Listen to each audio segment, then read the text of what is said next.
Good morning, YouTube. Okay, I think it's time we get one of my all-time favorites. So I am going to show you how to make fabulous lemon bars with a shortbread crust. Yep, this makes you happy. All right, let's cook, y'all. We got a family to feed. So we're going to start with the crust, or the bottom layer of our lemon bars.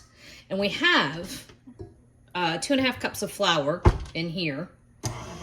We're going to do that on real low. And I have the oven preheating to 350 degrees. I started doing this yesterday and then just, life happened and I kind of threw everything in the refrigerator. So give me a minute. My brain is like skipping a beat.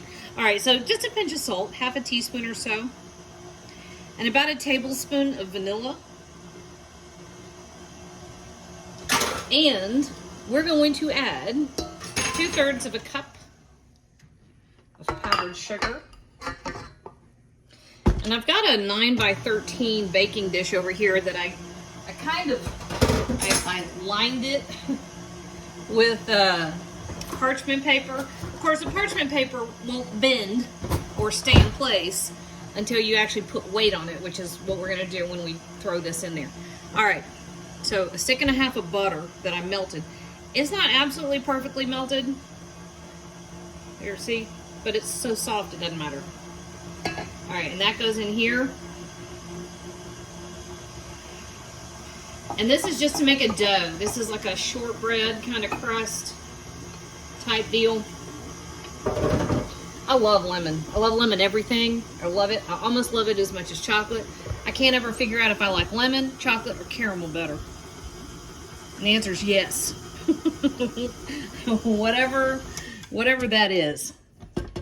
But lemon, I think, is highly underappreciated. All right, so we're just scraping down, make sure we don't have like a big puddle of unmixed whatever down there. And this is kind of loose and crumbly. That's fine. It's supposed to be.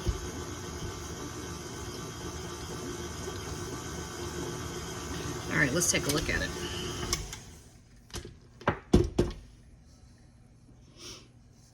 Since we're gonna ask it to stick together, see? You've mixed it enough when it's got some cohesion. On the other hand, it's gonna be like a shortbread crust, so you don't want it real wet.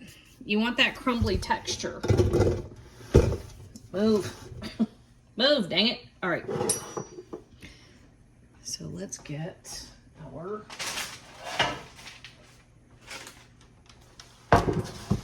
baking dish. See, look. That's the baking dish.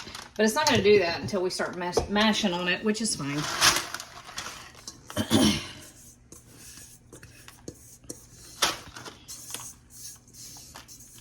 Here we go. Everybody's in. All right, so the parchment paper is to, it's not that so stuff won't stick, which it won't, so stuff won't stick, but it's also so that you'll be able to remove them once you've got them baked and they've cooled. You're going to want to be able to cut them and remove them, and they don't come out real well if you don't line it. I have made these in the past where I have not had parchment paper and I thought I could shortcut it and use foil. They taste great. It works kind of ish. It's not my favorite thing, but if it's the middle of the night and you don't want to go to the store, I'm not going to judge you, but this is easier. Parchment paper is better. Okay. The problem with that is, the only problem, one of my suspicion, is that the foil reflects more of the heat and that you end up with a higher temperature on the crust than you want. And so it doesn't have a chance to bake all the way through before the bottom gets too golden. That's my guess. All right. So you just want a nice thin layer. If you want to get precious with it, go right ahead. I don't have the patience. All right, so this is going to go in our 350-degree oven, and it's going to go in there for about 20 minutes. We want a nice golden brown crust. I didn't do well getting this corner done, which I don't care. But we want a nice golden brown crust while we make what essentially is a lemon curd, and that's what's going to make our lemon bars. Okay, so here we go. Okay, while our crust is baking, we're going to put together the filling. So I've got 3 cups of sugar, got half a teaspoon of salt, about half a cup of flour. And you've got, okay, so when you do a filling like this, you're basically making a lemon curd. And then you've got to decide how fussy are you going to be with it. Because we have lemon zest. This is the zest of about 4 lemons. And it's wrapped up like that because I did it yesterday. And then I had to go take care of, I don't know, what did I do yesterday? I don't even remember. Anyway, I had to leave. So when this bakes off in the oven, you're gonna have bits of lemon peel in there. It's gonna have a little bit of texture. So how much does that bother you? If it bothers you a lot, strain it. Okay, mix it all together like this, or pulse it through a food processor. Mince that real super fine. Somebody's trying to call me. It's probably stupid Comcast because the internet's out again. Okay, mince it super fine or strain it. Those are your choices. If you strain it, it's going to have less lemon flavor. This is a cup of lemon juice. This is the juice from about 4 or 5 lemons. I don't remember. All right, so depends on what you want to use it for and why you're making these. And if you're just making them for your family like I am, nobody's going to give a flip about the zest. However, if you're making them for some kind of party or, you know, honestly, this is legitimate. If you're experimenting with what works and what doesn't work, which I have done for, how long have I been cooking? Almost 50 years. And you try it both ways and see what you like best. That's legitimate. Okay, don't let anybody tell you it's not. But you are going to have tiny bits of zest depending on your zesting method. Okay, now 8 eggs.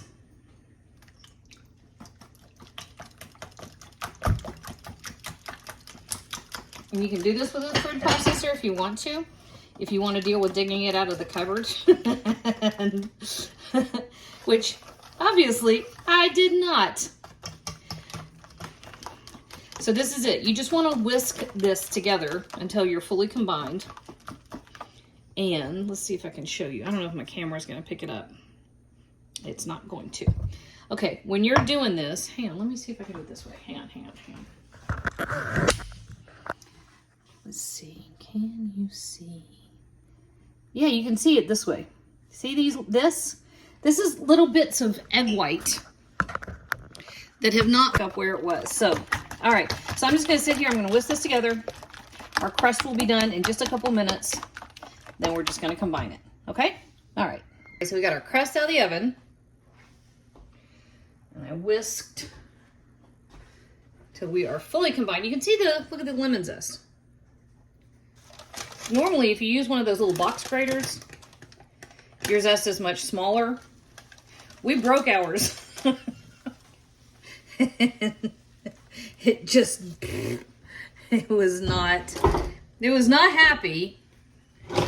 So I tossed it. Then I forgot I had tossed it, so I didn't buy another one.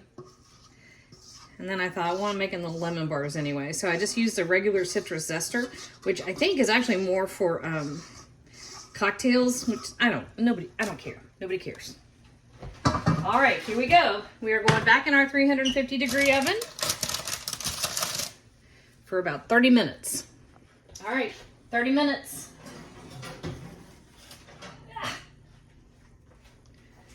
Ta-da! See how it's not jiggly. And this is why we bothered with the parchment paper, okay? Now, this is not one of those things that you can sneak and come in here and just, you know, pretend that it doesn't need to cool. It actually needs to cool. All right, so I've got some errands to run. This is going to cool down. I'll be back and I'll show you. But really, the only thing left is to cut it and sprinkle it with some powdered sugar. If you sprinkle it with powdered sugar while it's too warm, the sugar just kind of dissolves and disappears. So just, you know, just chill.